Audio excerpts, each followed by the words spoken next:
എല്ലാവരും നല്ല അത്യാവശ്യം നന്നായിട്ട് പാടുന്നവരും മ്യൂസിക് ഓൾറെഡി പഠിച്ചവരും കുറെ പഠിച്ചുകൊണ്ടിരിക്കുന്നവരും ഒക്കെയാണ്. അവരൊക്കെ ഈ ഡിഗ്രിയുടെ സർട്ടിഫിക്കറ്റിനും അങ്ങനെയൊക്കെയുള്ള കാര്യത്തിന് വേണ്ടി വന്നു. ഞാനൊന്നും അറിയാതെ ക്ലാസ്സിലോട്ട് ഇരുന്നത്, അറിയാത്തവരും ഉണ്ട്. എന്നിട്ട് ഞാൻ ചെന്ന് സപ്തസ്വരം പാടാൻ പറഞ്ഞു. സാർ ഇങ്ങനെ പറഞ്ഞു തന്നു, ആലപ്പി ശ്രീമാർ സാറ് പറഞ്ഞു തന്നു കേട്ട് ഞാൻ ഏകദേശമൊക്കെ പാടി. അപ്പോൾ ഈ ഹാർമോണിയം വെച്ച് എന്നോട് പാടാൻ പറഞ്ഞു. അപ്പോഴും ഞാനിങ്ങനെ അപ്പോൾ ക്ലാസ്സിലെല്ലാം ഇങ്ങനെ കൂട്ടച്ചിരി വന്നു. എന്നിട്ട് സാർ പറഞ്ഞു, ദൈവമേ ഇവനെയൊക്കെ ഞാൻ എങ്ങനെ പഠിപ്പിച്ചെടുക്കും? കാരണം ഹാർമോണിയം സാറ് വായിച്ചുകൊണ്ടിരിക്കുന്ന ഹാർമോണിയം എടുത്തോണ്ട് വന്ന് ഞാൻ അവിടെ വെച്ച് പാടാൻ എന്നോട് പറഞ്ഞു. എനിക്കത് മനസ്സിലായില്ല. അപ്പം പിള്ളേരെല്ലാം കൂട്ടച്ചിരി. ആദ്യം തന്നെ ചമ്മി നാണം കെട്ട്. പിന്നെ സാറ് പറഞ്ഞ് എന്തൊക്കെയോ പാടി. പക്ഷെ പിന്നെ ഒത്തിരി ബെറ്റർ ആയി കേട്ടോ. കാരണം എനിക്ക് പഠിക്കണമെന്നുള്ള, എനിക്ക് മ്യൂസിക് ഭയങ്കര പ്രാന്ത. എൻ്റെ ഞാൻ അങ്ങനെ വലിയൊരു ഇതൊന്നും അല്ലെങ്കിൽ 24 മണിക്കൂർ എനിക്ക് സംഗീതമാണ് എൻ്റെ ജീവിതം. ഈ പമ്പാ നദിയുടെ തീരത്ത് നിൽക്കുമ്പോൾ പെട്ടെന്ന് മനസ്സിലോട്ടൊരു പാട്ട് വരുന്നുണ്ട്, പമ്പാ നദി ശബരിമല. അപ്പം അയ്യപ്പസ്വാമി ഒരു 4 വരി നമുക്കൊരു അയ്യപ്പസ്വാമിയുടെ ഉറക്കുപാട്ട്.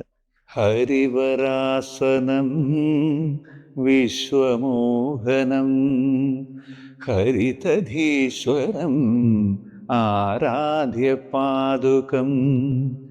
ഹരിവിമർദ്ദനം നിത്യനർത്തനം ഹരിഹരാത്മജം ദേവമാശ്രയേ ശരണമയ്യപ്പ സ്വാമി ശരണമയ്യപ്പ ശരണമയ്യപ്പ സ്വാമി ശരണമയ്യപ്പ ശരണമയ്യപ്പ സ്വാമി ശരണമയ്യപ്പ സ്വാമി ശരണമയ്യപ്പ സ്വാമി ശരണമയ്യപ്പ.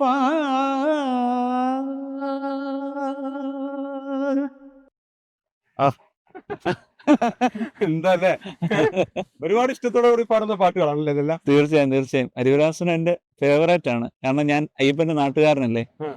സത്യത്തിൽ എൻ്റെ ഈ നിലവിലുള്ള കാഴ്ച അയ്യപ്പസ്വാമിയൊക്കെ നിലനിർത്തി തരുന്നതെന്നാണ് ഞാൻ വിശ്വസിക്കുന്നത്. അവിടെ ഭഗവാന്റെ മുന്നിൽ ചെന്നും പാടുവാനുള്ള ഭാഗ്യം ഉണ്ടായിട്ടുണ്ട്. പിന്നെ എല്ലാ വർഷവും ഒരു അയ്യപ്പ സോങ് എങ്കിലും എൻ്റെ ആൽബം ഞാൻ തന്നെ മ്യൂസിക് ചെയ്ത് പാട്ടുകൾ ചെയ്യാറുണ്ട്. എല്ലാ അയ്യപ്പ സീസണിലും. ഇനിയിപ്പം വൃശ്ചികം വരുന്നുണ്ട്. അപ്പോൾ ഒരുപാട് സന്തോഷം. ഇവിടെ നിന്ന് പാടുന്ന ഒരു പ്രത്യേക ഫീല. സ്വപ്നങ്ങൾ എന്ന് പറഞ്ഞപ്പോൾ ഞാൻ ഈ മ്യൂസിക് ഫീൽഡിൽ വന്നിട്ട് ഏകദേശം 12 വർഷത്തോളം കഴിയുന്നു. 12-15 എന്നൊക്കെ പറയാം, അത്രയും നാളായി. അപ്പം കുറച്ച് നാൾ മുന്നേ വരെ എൻ്റെ സ്വപ്നങ്ങൾ നല്ല ഏതെങ്കിലും ഒരു പടത്തിൽ, സിനിമയിലൊരു 4 വരി നല്ല ഒരു ആ പാട്ട് ഹിറ്റാകുക എന്ന് വെച്ചാൽ അതിന് വലിയ അവാർഡൊന്നും കിട്ടുക എന്നുള്ളതല്ല, അത് കുറച്ച് പേര് ഏറ്റി പാടുക എന്നൊക്കെ ഉള്ളതായിരുന്നു എൻ്റെ ഏറ്റവും വലിയ സ്വപ്നം. ആ പാട്ടിൻ്റെ പേര് ഞാൻ അറിയപ്പെടുക എന്നൊക്കെ, എനിക്ക് അങ്ങനെയൊക്കെ ഭയങ്കര സ്വപ്നങ്ങളായിരുന്നു. പക്ഷെ പിന്നീട് ഇങ്ങോട്ട് വന്നപ്പോൾ ഞാൻ ഒരുപാട് അതിനുവേണ്ടി ട്രൈ ചെയ്തു കേട്ടോ. എന്ന് വെച്ചാൽ ഒരുപാട് മ്യൂസിക് ഡയറക്ടേഴ്സിനെ വിളിക്കുകയും ആക്ടേഴ്സിനെ വിളിക്കുകയും അങ്ങനെയൊക്കെ ചെയ്തു. അതിൻ്റെ ഇതിലാണ് ലാലേട്ടൻ എൻ്റെ പാട്ട് കണ്ടതും ഒക്കെ. ഞാൻ പാടുന്ന ഒരിക്കലും ഞാനൊരു പൂർണ്ണമായിട്ടുള്ളൊരു ഗായകനാണെന്ന്, ഞാൻ പാടുന്ന ഒരുപാട് തെറ്റുകളുണ്ട്. അപ്പോൾ അതുകൊണ്ടൊക്കെ ഇവർ നോക്കുമ്പോൾ എനിക്ക് ഒരുപാട് കുറവുകളുണ്ടാവാം. അതുകൊണ്ട് ഞാൻ പിന്നെ അങ്ങനെയുള്ള ശ്രമങ്ങൾ അങ്ങ് നിർത്തി. കാരണം വൈഫുണ്ട്, കുഞ്ഞുങ്ങളുണ്ട്, അവർക്ക് അന്നം കഴിക്കാനുള്ള വക വേണം. നമ്മൾ ഈ പടത്തിൽ പാടിയാലും അത് ചിലപ്പോൾ ഒരു ഓപ്പർച്യൂണിറ്റി ആയിരിക്കും. പക്ഷെ അതിൽ നിന്ന് കിട്ടുന്നത് പിന്നെ പ്രോഗ്രാംസ് കിട്ടിയാലാണ് നമുക്ക് ജീവിക്കാൻ പറ്റുക. ഞാൻ അതിനോട്ട് കൂടുതൽ ഫോക്കസ് ചെയ്യാൻ FBയിലൊക്കെ കൂടുതൽ പാട്ടുകൾ പാടിയിടാൻ തുടങ്ങി. അതുകൊണ്ടായാലും ദൈവകൃപയിൽ എവിടെ ചെന്നാൽ ഇപ്പോൾ ഹരേ കൃഷ്ണ ഒരൊറ്റ സാധനം പാടിയുണ്ട്. ഇപ്പോൾ കുറേ സ്ഥലങ്ങളിൽ ചെന്നാൽ എവിടെ ചെന്നാലും ആദ്യം പാടിപ്പിക്കുന്ന ആ പാട്ടാണ്. അപ്പം ഇപ്പം എനിക്ക് അങ്ങനെ വലിയ സ്വപ്നങ്ങൾ. ഇപ്പം എൻ്റെ മെയിൻ സ്വപ്നം എനിക്ക് സ്വന്തമായിട്ട് ഈ സംഗീതം എനിക്ക് തന്ന ഒരു വീട് അത് ഞാൻ വെച്ചുകൊണ്ടിരിക്കുകയാണ്. എൻ്റെ അനിയൻ തന്നെയാണ് വീട് എനിക്ക് വേണ്ടി പണിയുന്നത്. ഏകദേശം പണി പൂർത്തീകരിച്ചുകൊണ്ടിരിക്കുന്നു. ഓണത്തിന് തീരില്ല, മിക്കവാറും തുലാമിലോട്ടൊക്കെ മിക്കവാറും വീട് പണി തീരും. അപ്പം പ്രിയപ്പെട്ടവരെല്ലാം കയറി താമസത്തിന് വരണം. എൻ്റെ ഒരു സ്വപ്ന ഭവനമാണ് മ്യൂസിക്. ദൈവം എനിക്ക് ഈ മ്യൂസിക് എനിക്ക് തന്നൊരു വീടാണ്. അപ്പം അതാണ് എൻ്റെ ഏറ്റവും വലിയ സ്വപ്നം. അതിൻ്റെ പണി എത്രയും പെട്ടെന്ന് പൂർത്തീകരിക്കാൻ ഞങ്ങൾ അങ്ങോട്ട് മാറുക. ഇപ്പം ഞാൻ താൽക്കാലികമായിട്ടൊരു വാടക വീട്ടിലാണ്. നമുക്ക് അങ്ങോട്ട് പോകണം. അവിടെ കുറേ പരിമിതികളൊക്കെ ഉണ്ട്. അപ്പോൾ അവിടെയാണ് ഇപ്പം ഞാൻ നിലവിൽ താമസിക്കുന്നത്. ഇപ്പം എനിക്ക് അങ്ങനെ വലിയ സ്വപ്നങ്ങളില്ല. തന്നതെല്ലാം ദൈവത്തിനോട് നന്ദി പറഞ്ഞുകൊണ്ട് ജീവിക്കുന്നു. ഇതൊന്നും ഞാൻ പ്രതീക്ഷിച്ചതല്ല. ഈ 7-8 പടങ്ങൾ പാടുമെന്നോ 2000 ആൽബങ്ങൾ പാടുമെന്നോ അമേരിക്കയും ഓസ്ട്രേലിയയൊക്കെ പോകാൻ പറ്റും ഒരിക്കലും പ്രതീക്ഷിച്ച കാര്യമില്ല. അതൊക്കെ ഞാൻ പ്രതീക്ഷിച്ചാലും കൂടുതലായിട്ട് എനിക്ക് ദൈവം തരുന്നുണ്ട്. അപ്പം ഞാൻ ഇനി സ്വപ്നങ്ങൾ വേണമെന്ന് ഭഗവാനോട് പറയുന്നത് ശരിയല്ല. ഗുരുവായൂരപ്പനോട് എല്ലാത്തിനും നന്ദിയേ പറയുന്നുള്ളൂ. അതിനോടൊപ്പം 100ഓളം പാട്ടുകൾക്ക് സംഗീതം ചെയ്തു. പിന്നെ കുറേ പാട്ടുകൾ, ക്രിസ്ത്യൻ സോങ്സ്, എല്ലാ സീസണിലും ഒരു അയ്യപ്പൻ പാട്ടെങ്കിലും ഞാൻ മ്യൂസിക് ചെയ്ത് പാടാറുണ്ട്. അതിൽ ഒരു പാട്ടുണ്ട്, അയ്യാ എന്നയ്യാ ഇരുമുടിയേന്തി മലകേറി 18-ാം പടിയേറി വരുന്നോരടിയൻ നിന്നുടെ സന്നിധി പോകുമ്പോൾ അയ്യനേ. ഇങ്ങനെ അയ്യപ്പൻ്റെ പാട്ട്, അത് അത്യാവശ്യം റീച്ച് ആയതായിരുന്നു. പിന്നെ ഒരു ക്രിസ്തീയ സോങ്, നല്ലിടയനായ കർത്താവേ എന്നിൽ നിൻ കൃപ ചൊരിയണമേ, നീയേ വഴിയും നീയേ സത്യവും നീയേ ജീവനും. നല്ലിടയനായ കർത്താവേ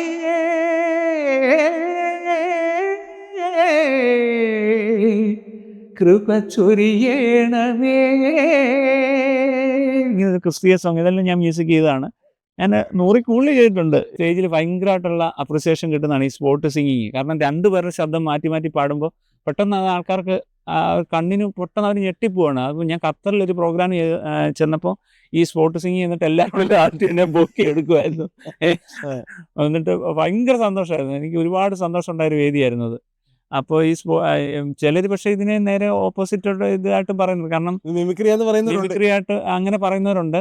പക്ഷെ ഞാൻ പറയട്ടെ, അതും ഒരു കഴിവല്ലേ. നമ്മളെ മിമിക്രി എന്ന് പറയുമ്പോൾ ഇപ്പോൾ ഉദാഹരണത്തിന് യേശുദാസ് സാറിൻ്റെ ഒരു പാട്ട് സ്വരരാഗ ഗംഗാ പ്രവാഹം, ആ സോങ് നമ്മൾ വേദിയിൽ ചെന്നിട്ട് സ്വരരാഗ ഗംഗ ഇങ്ങനെ പാടുന്നതിനേക്കാൾ സ്വരരാഗ ഗംഗാ പ്രവാഹമേ എന്ന് കേൾക്കുമ്പോഴല്ലേ അതിൻ്റെ എത്രയായാലും ഓട്ടോമാറ്റിക്കായിട്ട് നമുക്ക് ഒരു യേശുദാസ് സാറിൻ്റെ നമ്മൾ കേട്ട് പാടിച്ച് എൻ്റെ ഇഷ്ടമുള്ള ശബ്ദമല്ലേ. നമ്മൾ കുഞ്ഞിലേ തൊട്ട് എൻ്റെ അച്ഛനായാലും വീട്ടിൽ ടേപ്പ് റെക്കോർഡ് പണ്ടത്തെ കാസറ്റ് വരെ ഞാൻ കേട്ട് പഠിച്ചത് ആ ഒരു ശബ്ദം. അത് നമ്മളെ എങ്ങനെയോ അത് തൊണ്ടയ്ക്കായി. പിന്നെ കേട്ട MG സാറിൻ്റെയാ.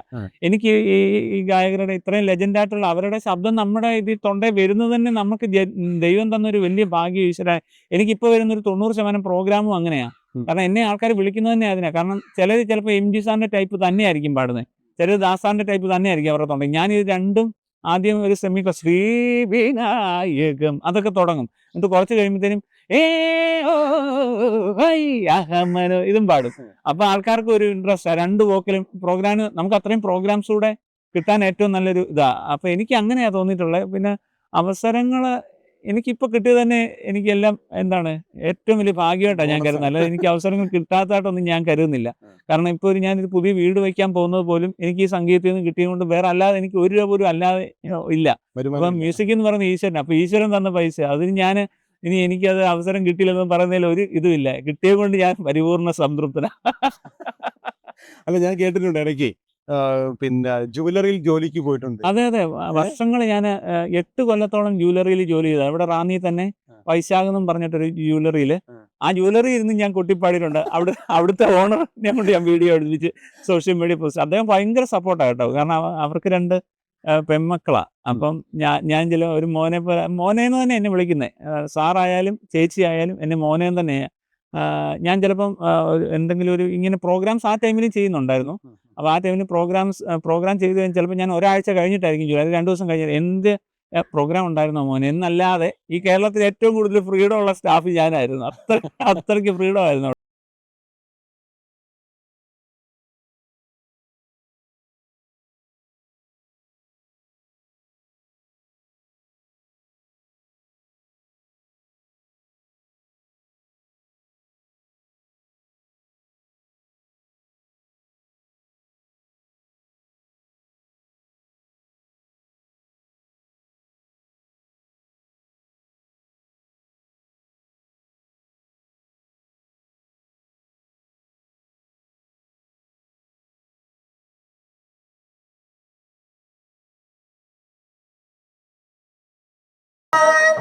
നന്ദകിശോര ഹരേ മാധവ നീയാണെന്നഭയം. എനിക്കറിയേണ്ടത് ഈ നായിക എങ്ങനെ കണ്ടുപിട്ടില്ല. ഈ നായികയെ കണ്ടുമുട്ടിയത് നമ്മുടെ കോട്ടയത്ത് പുതുപ്പള്ളി എന്ന് പറയുന്ന സ്ഥലത്ത് നമ്മുടെ സമുദായത്തിൻ്റെ ഒരു പ്രോഗ്രാം. അപ്പോൾ ആ പ്രോഗ്രാമൊക്കെ 10 വർഷം മുന്നേ കേട്ടോ, ഓർമ്മിപ്പിക്കല്ലേ അത്. 10 വർഷം മുന്നേ. അപ്പോൾ ആ പ്രോഗ്രാമിലെ ഒരു സംഗീത സന്ധ്യ എന്ന് പറഞ്ഞിട്ട് സുമേഷ് ഐരൂർ നയിക്കുന്ന സംഗീത സന്ധ്യ എന്ന് പറഞ്ഞിട്ട് എൻ്റെ ഒരു പ്രോഗ്രാം. അപ്പോൾ അവിടെ ഞാൻ ചെല്ലുകയാണ്. അവിടെ വെച്ചാണ് ആദ്യമായിട്ട് കാണുന്നത്. അപ്പം എന്നെ അവിടെ എങ്ങനെയാണ് കണ്ടതെന്നുള്ളത് പറയട്ടെ. ചെറുത് ദേവനായിട്ടോ അത് അതല്ല ഉള്ള കാര്യം പറഞ്ഞാൽ അവന് താല്പര്യം കേട്ടോ അത് കേൾക്കാനാന്ന് തോന്നുന്നു. പ്രോഗ്രാമിന് തോർത്തൊക്കെ ഇട്ടുണ്ട് ഒന്നമോ അതെ എല്ലാം ഓർമ്മിക്കുക അറിയാൻ അന്ന് പറഞ്ഞു പോയതാ ചേട്ടായി. അല്ല ചേട്ടായി അന്ന് കാണുമ്പോ എന്താ അവരെ നമ്മുടെ കുറച്ച് ആൾക്കാരുണ്ട്, ഞങ്ങള് റിലേഷൻ ഉണ്ട്, അച്ഛന്മാർ തമ്മിൽ റിലേഷൻ ഉണ്ട്. അന്ന് ഞങ്ങൾക്ക് രണ്ടുപേർക്കും അറിയത്തില്ല. അപ്പൊ അവിടെ ഒത്തിരി നമ്മുടെ റിലേറ്റീവ്സ് ഒത്തിരി പേരുണ്ട്. അതിലൊരാളാണ് ചേട്ടായി പ്രോഗ്രാമിലേക്ക് വിളിച്ചേ. അവിടെ വന്നപ്പം ഈ തലേ ദിവസം ഹരിമുരളീരവും സംഗീതവും ഒക്കെ പാടി നല്ല സൂപ്പറായിട്ട് പാടി. അപ്പൊ എനിക്ക് ഭയങ്കര ഇഷ്ടമാണ് പാട്ട്. ഇല്ല ഞാൻ പഠിച്ചിട്ടില്ല. ഞാൻ പാട്ട് പാടുന്നതിനേക്കാളും എനിക്കിഷ്ടം, എനിക്ക് പാട്ട് ആസ്വദിക്കാൻ ഭയങ്കര ഇഷ്ടമാണ്. അപ്പൊ ഞാൻ ചേട്ടായി പാടിയത് കഴിയുമ്പം പിന്നെ പിറ്റേ ദിവസത്തെ പ്രോഗ്രാമിന് ചേട്ടായി ചോദിച്ചു ഏത് പാട്ടാ മോളെ പാടണ്ടേന്ന് ചോദിച്ചു. അപ്പൊ എനിക്ക് ഹരിമുരളി പാടി ഭയങ്കരമായിട്ട് ഇഷ്ടപ്പെട്ടു. ഞാൻ ചേട്ടായി അത് സുമേഷ് ചേട്ടായി പറഞ്ഞാൽ സുമേഷ് ചേട്ടായി ആ പാട്ട് പാടിയാൽ അത് പാടാവോന്ന് ചോദിച്ചു. ചേട്ടായി അത് പാടി. അത് കഴിഞ്ഞിട്ട് എൻ്റെ വീട്ടിൽ കല്യാണാലോചനയും കാര്യങ്ങളൊക്കെ പറഞ്ഞു. അപ്പൊ ചേട്ടായിക്ക് കണ്ണിനൊരു വിഷയമുണ്ട്, ഈ ഗ്ലോക്കോമ എന്ന് പറഞ്ഞ്. അപ്പൊ ആ വിഷയം അറിഞ്ഞു കഴിഞ്ഞപ്പോഴത്തേക്കും വീട്ടിൽ സമ്മതിക്കത്തില്ല. വീട്ടിൽ ചേട്ടായി അങ്ങ് ഇഷ്ടപ്പെട്ടു, ആങ്ങളൊക്കെ ഭയങ്കരമായിട്ട് ഇഷ്ടപ്പെട്ടു ചേട്ടായി. അപ്പൊ ചേട്ടായി ഞാൻ അന്ന് ജ്വല്ലറി ജോലി ചെയ്യുമായിരുന്നു. അപ്പൊ ജ്വല്ലറിയിലോട്ട് വന്നിട്ട് എന്നോട് സംസാരിച്ചു, എന്നെ വീട്ടിൽ നിന്ന് താല്പര്യമുണ്ട് എങ്ങനെയാണെന്നൊക്കെ എന്നോട്. ഞാൻ പറഞ്ഞു എനിക്ക് അങ്ങനെ വലിയ താല്പര്യം ഇല്ല, മറ്റൊന്നുകൊണ്ടുമല്ല, എനിക്ക് ഇപ്പോൾ കണ്ണിന് വിഷയം ഉള്ളതുകൊണ്ട് ക്രമേണ കാഴ്ച മൊത്തം പോകുമെന്നാണ് പറഞ്ഞേക്കുന്നത്. അപ്പം ഒരു പെൺകുട്ടിയുടെ ജീവിതത്തോടെ ഞാൻ കാരണം ഇരുട്ടിലാവണ്ട, അതുപോലെ ഇവിടെ BCom കഴിഞ്ഞ് MCom ചെയ്യാനൊക്കെ ഇരിക്കുക. അപ്പോൾ അത് തുടർന്ന് പഠിച്ചോട്ടെ, ഞാനിവിടെ മ്യൂസിക് കോളേജിൽ പോയി എല്ലാം വിഷയമായി സീനായിട്ടിരിക്കുക. അപ്പം വെറുതെ വേറൊരു പെൺകുട്ടിയും കൂടെ ആ ലൈഫിലോട്ട്. അതുപോലെ എനിക്ക് ജ്വല്ലറിയിലെ നിസ്സാര സാലറിയിൽ ഒരു കുടുംബം എന്നുള്ളത് ഞാനപ്പം അതെല്ലാം അളിയനോട് പറഞ്ഞു. അപ്പോൾ അളിയൻ കണ്ണിൻ്റെ വിഷയം പറഞ്ഞപ്പോൾ അളിയനൊരു ശകലം ഒന്ന് ഡൗൺ ആയി. പൂർണ്ണമായിട്ടും ചേട്ടാ എനിക്ക് ഒത്തിരി ഒന്നുമില്ല, ഞാൻ സമ്മതിക്കത്തില്ലെന്ന് പറഞ്ഞ് പിന്മാറി. അപ്പോൾ എൻ്റെ അച്ഛനും കാല് വയ്യാത്തതാ, അമ്മ അച്ഛനെ മതിയെന്ന് പറഞ്ഞ് എന്തോ ആ ഒരു മനസ്സിൻ്റെ ആയിരിക്കും, എന്നാ അറിയത്തില്ല. എനിക്ക് എന്തോ ദൈവം തോന്നിച്ച പോലെ എനിക്ക് ചേട്ടായ മതിയെന്ന് ഞാൻ തീരുമാനിക്കുമായിരുന്നു.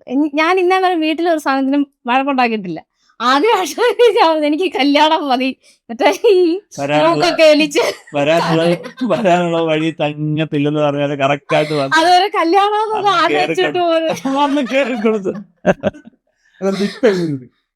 ഇപ്പൊ ഞങ്ങൾ കണ്ടില്ലേ ചക്കര മക്കളെ കിട്ടി. അതാ ഞങ്ങൾക്ക് വെറും പാവങ്ങളാണ്. മറ്റുള്ള കുഞ്ഞുങ്ങളൊക്കെ ഞങ്ങളുടെ മക്കൾ ആരോട് ബൂസ്റ്റ് ചെയ്യുമല്ല, ഇവര് വെറും പാവങ്ങളാ. ചെറിയ ചെറിയ എന്തെങ്കിലും വഴക്കുള്ള കാര്യം ഇങ്ങനെയൊക്കെ ഉള്ളു, അല്ലാതെ വേറെ ഒരു വിഷയങ്ങളും ഇല്ല ഇവരെ കൊണ്ട്. പിന്നെ എന്താണ് ഇവര് തമ്മിൽ എന്തെങ്കിലും ചെറിയ കുഞ്ഞു കുഞ്ഞു വഴക്കുകളൊക്കെ ഒരു സാധനങ്ങൾ നശിപ്പിക്കുകയോ അങ്ങനെയുള്ള ഭയങ്കര കുരുത്തക്കേടുകളൊന്നും ഇല്ല. ഈ എൻ്റെ കല്യാണത്തിന് മുന്നെയാണ് ഞാൻ കൈരളി കേന്ദ്ര സംഗീതത്തിൽ പോകുന്നതും പിന്നെ ഈ ടേബിളിൽ കൊട്ടി പാടിയതുമല്ല. പക്ഷെ കല്യാണത്തിന് ശേഷമാണ് എന്തോ ദൈവ അനുഗ്രഹം പോലെ വൈഫ് വന്നത്, കുഞ്ഞുങ്ങളുടെയൊക്കെ വരവോടെ ആണെന്ന് തോന്നുന്നു. എനിക്ക് ചാനലിലും ഒക്കെ ഏഷ്യാനെറ്റിൽ ഉൾപ്പെടെ മഴവില്ല് ചേട്ടായി കണ്ടെന്ന് പറഞ്ഞ മറ്റേ സുരാജ് ചേട്ടൻ ഉമ്മ തരുന്ന ഷോ എല്ലാം ഇതിന് ശേഷം എനിക്ക് വന്നതാണ്. എന്തോ നിയോഗം പോലെ അല്ല. ഞങ്ങൾ ഇന്നാളെ ഒരു വട്ടം ആറന്മുള അമ്പലത്തിൽ തൊഴാൻ പോയപ്പോൾ അവിടെ ഇരിക്കുന്ന ഇങ്ങനെ രണ്ട് കാര്യങ്ങളൊക്കെ ഇങ്ങനെ പറയുന്ന ഒരു അച്ഛൻ. അപ്പൊ ഇവിടെ കണ്ടപ്പോൾ ദേവിയുടെ അനുഗ്രഹം ഉള്ള ആളാ കൂടെ ഉള്ളത്. അതിന്റെ ആ തനിക്ക് അതിന്റെയും കൂടെ ഒരു ഭാഗ്യമുണ്ട്. അപ്പൊ ഞാൻ ഇവിടെ നോക്കിയപ്പോ എന്റെ സിനിമയ്ക്ക് നാക്കൊക്കെ നീട്ടി നിൽക്കുക. ഞാൻ അപ്പൊ ഇവളോട് പറഞ്ഞു അവിടെ ഒന്ന് മുടിഞ്ഞ ജീവിയാണ് പുള്ളി. അപ്പൊ പുള്ളി അവിടെ ഇങ്ങിട്ടുണ്ട്. ഈ ഓണക്കാലത്ത് എന്താ പറയാനുള്ളത് നിങ്ങളുടെ പ്രേക്ഷകരോട്? എല്ലാവർക്കും നന്മ വരട്ടെ, എല്ലാവർക്കും നല്ല സന്തോഷം നിറഞ്ഞ ഒരു ഓണക്കാലം ആവട്ടെ. ഈശ്വരാനുഗ്രഹം എല്ലാവർക്കും ഉണ്ടാവട്ടെ എന്ന് പ്രാർത്ഥിക്കുന്നു. കൂടെ ഞങ്ങൾക്ക് വേണ്ടിയും പ്രാർത്ഥിക്കുക. അപ്പൊ എല്ലാ പ്രിയപ്പെട്ടവർക്കും ഞങ്ങളുടെ കുടുംബത്തിന്റെ ഹൃദയം നിറഞ്ഞ ഓണാശംസകൾ.